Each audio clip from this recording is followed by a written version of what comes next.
සුබ දවසක් ඕගොල්ලෝ හැමෝටම. අද අරන් ඇවිල්ලා තියෙනවා ෆුල් ෆේස් හෙල්මට් එකට හයි කරන්න පුළුවන් ෆෝන් හෝල්ඩර් එකක්. මේ විදිහට තමයි හයි කරලා තියෙන්නේ. හරිම ලීසි හයි කරන්න. මේ විදිහට තමයි තියෙන්නේ. මේ තියෙන්නේ ඇතුල් පැත්ත.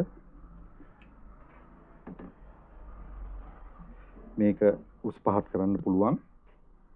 එහෙම. මේක මේ හෙල්මට් එක හයි කරලා තියෙන නිල් පාට එක. තව තියෙනවා මේ විදිහට තැඹිලි පාට එක තියෙනවා. කළු පාට එකක් තියෙනවා ගන්න පුළුවන් ඕගලන්ට. රුපියල් 1400ක් වෙන්නේ. අපිට කූරේ කරන්නත් පුළුවන්. ඕගලන්ට ඇවිල්ලා ගන්නත් පුළුවන් ජපන් බාගේ හෙල්මට් කඩේට. මේකට තව එනවා මේ රබර් එක. මේක ෆෝන් එක පිටිපස්සට තමයි මේ කොන් හතරට දාන්නේ. ඕන කෙනෙක් ඉන්නවනම් අපිට කෝල් එකක් දෙන්න 077 89යි 33යි 661ට. බොහොම ස්තුතියි.